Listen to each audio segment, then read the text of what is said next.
Mis dal leag fó ANNA RUADH, scríbte le Etta Montgomery agus eadar-theangachadh le Mòrag ANNA NicNèill.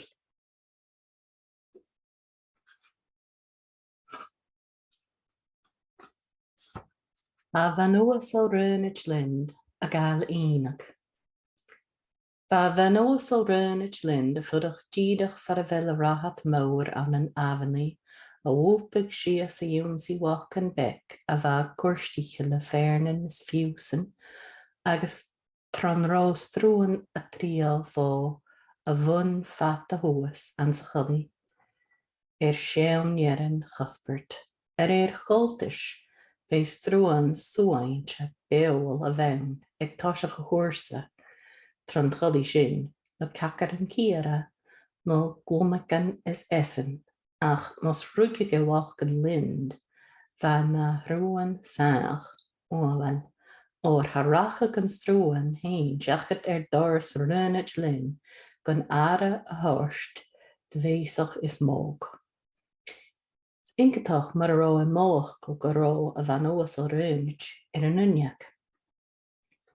A cumó súl géar gach rút bheith dáiseachad idir strúin is fáim sile agus nam féici cáil anasach nó amach gasáte nach big dalás éiche gus an big gach cuiches carsanóscoil man chlúis.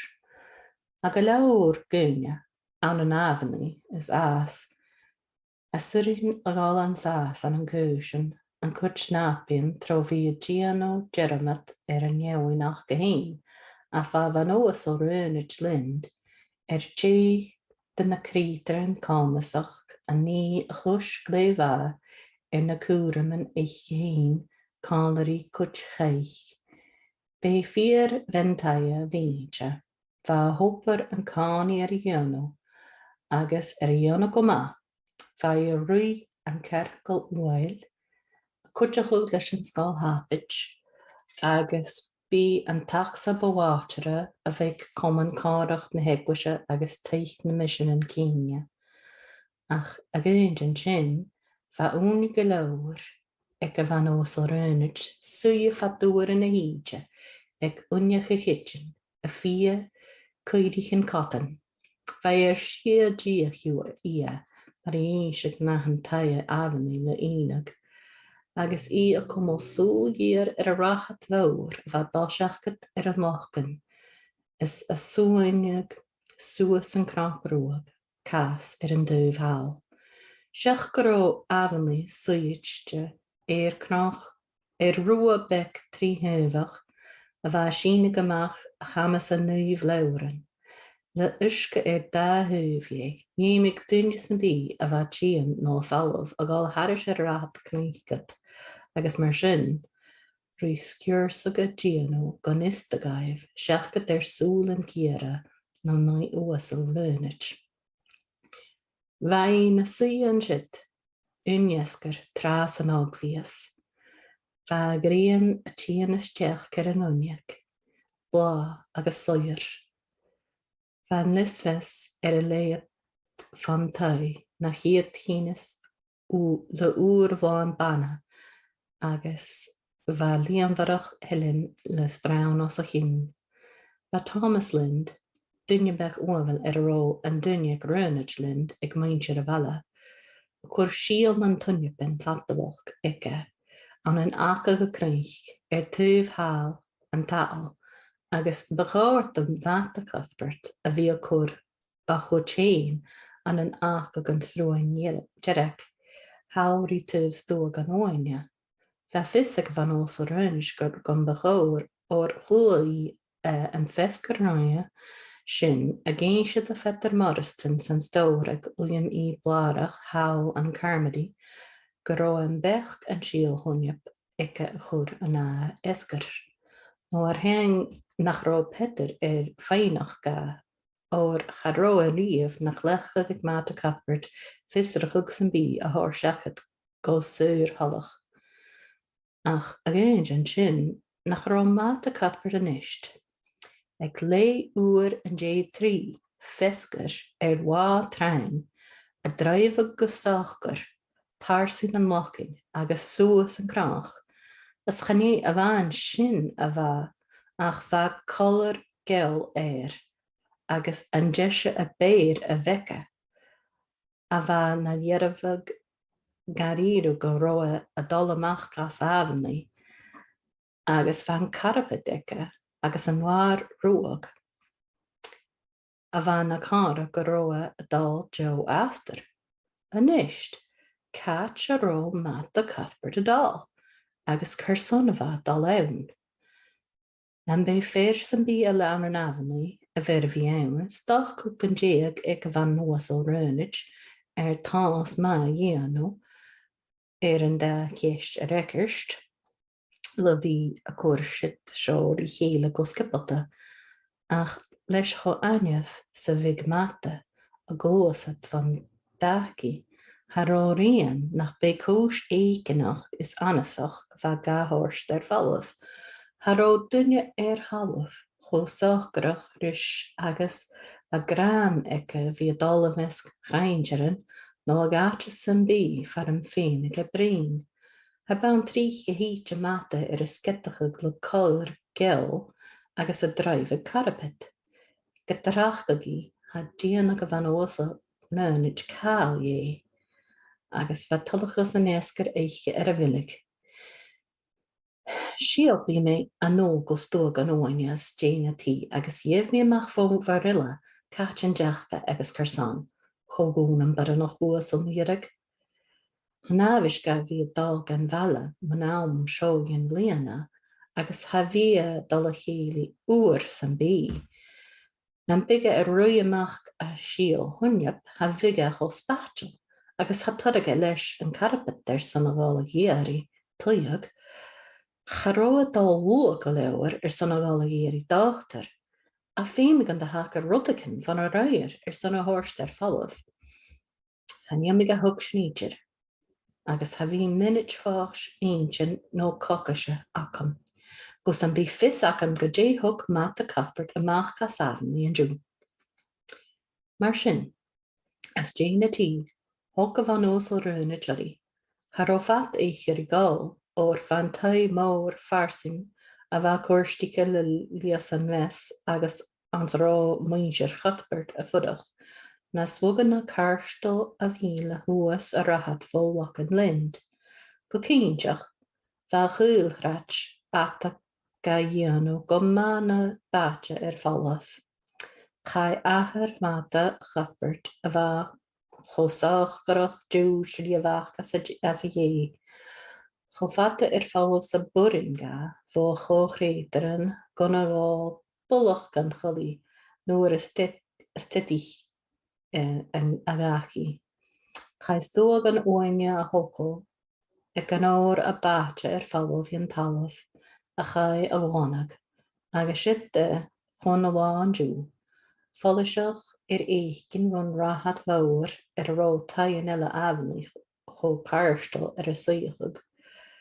An an becht nam na uas a ránit lind bheit dormh a bhí beo a déanú bí beo an an lehéid de gate. Si táf gan táf a hen, marstí at sa raini slia tran chúilreit chosí éorich, agus a rórás chain éoich a fásir gach tuh. Hanilin a go mata is marilla le chéile caran árit a fudach huas a seo nu hain. Chanil cruvan an cudach róbá. A cha fésig seoamh nan rá go bhfuil go leabhar anniu. Beirlum sa caint duine. A dhé sin na féirin. A da caint taliste go leabhar, a cha mé creitin go bhfuil gleicteris. Fásí necht gleicterí rúd san bí, na bhíg a chrácag mar a thuirt an téirin. Leis sin, Har van os ó rúid amach as a chúilghreat, agus disteach gan garad ciúil ag stóg an uaine. Van garad ciúil sin le uaine snasol is miniteach is sketachug un tuh le sean sélich, agus an tuheile le pábhlar an leamach. Haró un virin nó plach rí éicin nach begóir a bhíam or bhíoh an os ó ránid an bhéicin an bíag. Thuirsteir í hain go raibh Marilla Cuthbert a scópa go gara ciúil but go tríoch sa bhaid scópa an taithe. Buiríonn de nech a bhíag íche far an talamhain gon smiúran salachgar an teamnach a Mòrag.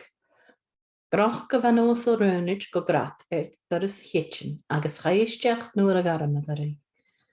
Bei seambar táitneach go bhain an kitchen stóg an óine nó bhig a bhí táitneach mar a roiach ó hían ó hain. Gláán is go bound cultachrí cóist nach róir a chlech go úr san bhí a bheit. Bheit cuit uneacin a caiad a níar san éir, bheit tul de tholas bóg an ág bhí sa tíon tran sé hiar, bheit caiad amach ar a gara ciúil, ach bhean sé héir le a sealad de chrúbhan siirist, blágéil an léasa bheits chlí agus béan cúla crama hías ans an lach an rítuvan stróin ar a chántach le roch goram chrám Iana. Bana seo a haíag Marilla Cuthbert. Nan suíag í ítir. A cánaí car an ársarach má hálas na gréine a bheith na bechse róbhéil is rám í chúramach san sú le bachóir a bhí trám chúiseach agus bana seo a bhain na suí an drasta, a fia, agus an báirt ar a chúlamh ar a hetig san na súipeach. Bha a bhainú ósal rúnit ar eile a gáil ris gach rút a bhir a bháirtat mas rói bulach ar an doras a gúnach, bha trí treintir an éir an cuirsías. Agus mar sin, bha dúil ag Marilla rí cuitecin tíon gaci cálarí mata go tí.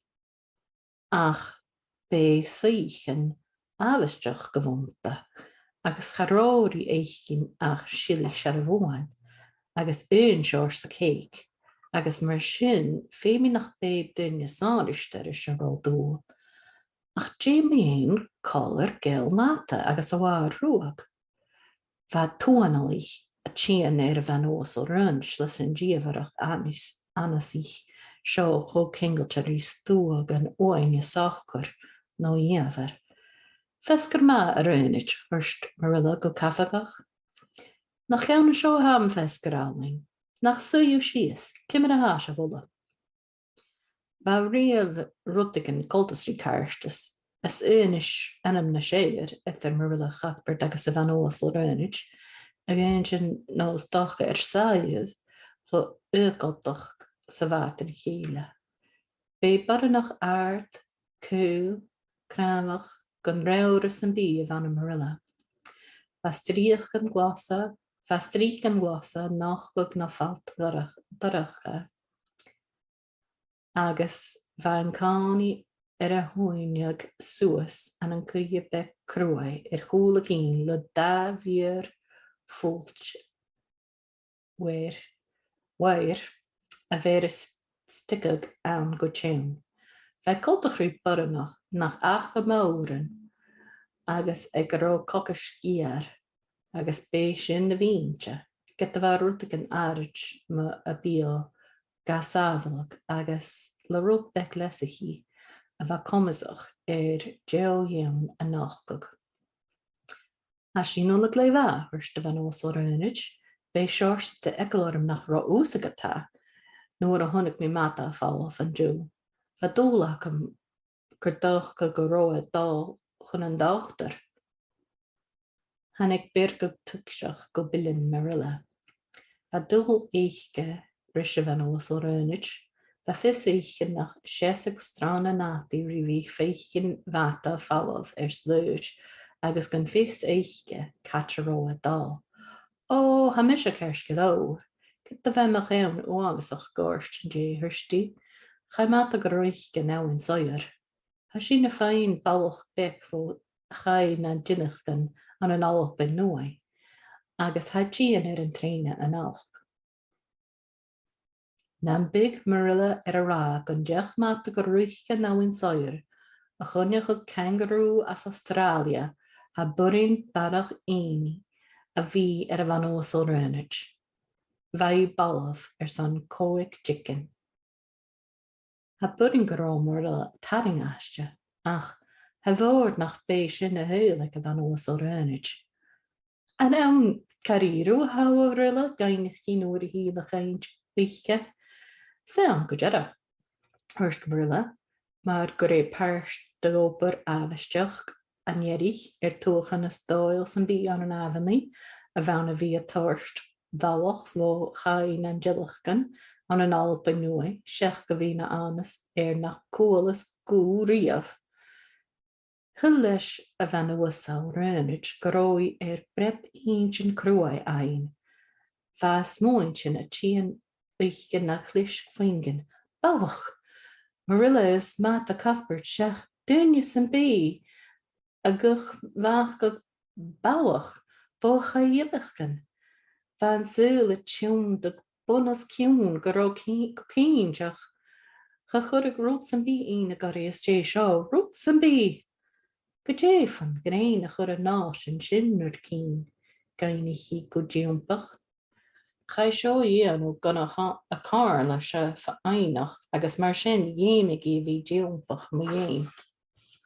Well, ha sin a bhí smúneach ag mo dhéin ar san joog reis, fet a dhéanaí, a dhéin sin a fírinne, recar Marilla. Fa bhain ósal Alistair Spencer thuas an seo war an nolig, agus thuirst go róí dul againn ní an bheic a tainn a dialach gan háan an balla an dóchas as teadach. Má có óa fudach gan sin agus ha bhain ósal Spencer ar tal orí agus ha fis éiche a hólacáil mo dhéin. Mar sin bhrín mi héin is mat a mo dhéin an drastas a ríist van óir sin. Smúnig sin gom bhaim et bawach. Ha mata fas ús ha fis agad, ha trífiad, agus channeanach ó súpailte sa bhara. Ha chríoch chud drog éir go má trích. Agus ha fis agad chochéan al héin dormh sa ha níos duine san bí ásta go ní opair. Hanne duine an féin. Úr san bí acht na crampích bhálach veca górach rankach ut. Agus chomhua sa hreinas tú féir, mar a bhíon net agus dhéontichas tú cáilga ha tuirsteach as an leis go na tainn páci dhéimich nó gan na stáitsin. An táiseach smúnig mata ar dialach an galta aon, ach chuir mise mo chas sias muna sin. Ma gúte go bhfuil a tút, channe mé gra nach éil ach ha gab mise Díal deircach stráte lunain thuirst mí, chóir gan coiú fer a rugach san áte seo hain. Bhí Connorstown go bríchó dhéobh sin. Bhí mé ferachan na suirsin na mín sin agus catli mí na séir ar an uiche me dhéobh sin fer a rugach an Canada. Má dhéirig ír sin ar a bhan ósal Spencer fér a thu go nuair dhéag nó a géirí na híne bice éiche héin. Thuala sin an teach gan sa chaig go rói a dal ann agus chur sin fis éiche le muintir Richard Spencer an Carmody bawach tapí frecharach ma dhéich nó ma una bliana díag a gúis a thuirstocin. Rainig sin gan bé sin an ús a béir, mór go leabhar san a chur go féin a dhéanú nan caran sa bhat agus á go leabhar san a hrénig ceirst. Má sin an bech dach bhean agus fólam a thuirst ga. Uair sin telegram van ósal Alistair Spencer an Joe ook an post van stationí. A gra go róit a tían ar tréine na lé uair an décóig a nach. Mar sin cha matach an na hain na saoir na coniuh. Lecí van ósal Spencer as an sin get da hain héin a còmhla go station na gan ich gíle. Fa van ósal rúnid mátal gan canigí an cáni ar róta van na bech. Hasiki gara a nist an dé a hín generéiteach a thuh na néach inkentí seo. Well, a bharilla, Cari mi díreach rúta, go bhfuil mi smúne chu gur rút lé gabhrach a háise bh déanú. Rud conarsteach ag sin. NicNèill is acah dé háise bh féin. A se bh toirst lenah, cáineach, isteach nar tai agus nar dachaí agus hananne gaibh dat ma dhéin. Hananne gaibh dé seir sa nátar a heice nó dé seir sa parentin na bheice nó cimir a gúta túnda gomeach. Nach ben díadach go teach go cha héin léimi sa feipar néach mo dhéir is ben thuas tuamh siar an Nilinn a thug bách a tailachgan agus nach do chur an tai ach na héine trana uige. Na héine a gúna rách a bharilla agus heppig an mhosca go bás na Lebanon. Agus sainnig an chuideach má bhách a chaid uchmhachach agus a bhig a deachcog na nuíon. Ha burin gaibh toirst stát, nan big tú mo cháirlasa an íri a chúis rút nach a rain overla, hí in rá scás ní má a smúnich a léir sin agata. A cótist, had de chór cáirsteach Job seo corich na óach san bí marilla, cumí orra a fia a sachgar. Het séid mi as eichig nach Leughadh runit, va becken emikken orm heen, ach va matach o áhasach heen tíach ma dhéin. Va mé feichin sin agus géal mirish. A ná an trícha churas mata aintsin mar rút san bí agus nuair a churas, a mé an cáni is munnecha go bhile na leistenas orm éile gris. Agus a thuh chunnerst, a bhór nach a chunnerst an mhuip gachrút a ní anam san tú le hain. A chunnerst an mhuip an chud scoinne hain, a bhí ag daine me hicked chunne sin, NicNèill den cáni a túnda go nach ná. Cuideach a alp an óg, cho fast gur an Nilinn. Chané go bhfuil sin ga ein na sasan nó as na stáin, ha nurin go bhile cho uchailtocht rain hín. Well, ha mé an dachgus go téid go má leis chúis. First van osel runich an an goe va déana folliseach go rá check van áhasach éiche, ach ná cam romse nach tuk mé rafag goat, má wasco ges dógan óingen goar, no má chuda sé puintin gan topper. Hol mi ma iadach gan há an New Brunswick a rain an Jervrot, agus vasi cin tealwach fat go creichteach eglwach, ach be ní an a bhain an tar sin. Well, chané níana a hasíne fein ars marilla, mar go bé níanaan a bhain a bhí go painsin a chug hóbrichin agus nach bekel goat mas a bawch a vacat. Ha smúni hín go bra níana a hopel. Ha me gal ín go bhfuil a bhain ósal alles der Spencer ga dhéanú. Ach an dé sin, ha hechnag íse na bhain an tailach gan goléir, a horst léa nan chickige is deach gorí. Vige córt a grisise van ósal runni de bhí fudach gus an chickig mat a gachi leis an dillach gan a cha horse ná, ach a bechlige gan big coú da uair a hí de haast mos chillige, coúne gon déagi suas a rahat go tai Robert Bell, gus an neach ein se gaiusen. Go jera, chudige ínig orra nach bevek, agus harrá cála béir leis an ósal runit na bhí a géis an neach gan inkentach. Mar sin, hugí a casib le agus huair marilla feuchig or fa ise farachgan a chut tjenkaman as dragan a na bheuchig fó bhuai jou dachas ag my ósal runit. Well, gach rút a bhain riamh nó a bhías, thuirste van ósal runit nuair a bhaid mui go sábhatas a chúilhrach, ha mar gan bíon a gasling. Well, ha mis a dodíchar san na lenah ruai sin, gon teachh san bí, Hanneanne do bhata nó do bharilla rút san bí mo cháin agus bí iad a sílachug chun bí na stolta agus na slíche na a hennar hain. Ma sé rút scaró senar ike agus ha dé ina nuair a scaró. Ha néamnach go bhí smúneach ar lenne a bhí an stúg an óine. Chró féidir í a bhem, or fa matas marilla fásúas dúr a chaim tó an tai úr ágal, ma bheit iad san riamh nan cóin. Rúta ha dormh chréitsin nóair a chaim tas dúra.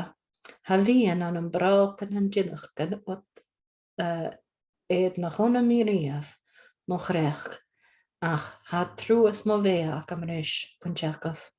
Siad a thuirsta bhan óas a brúnit, ris na rás chrain íoich go dúrachgan, ach na bigí an neneh a bheit féamh go féineach, ag stéisian na hain na saoir éichín ag an dearah bhamad, bhíg a chud trúis a bhí na budáhaine bulach agus na bhátara. Siad a go bheith chiad capital dó ANNA RUADH.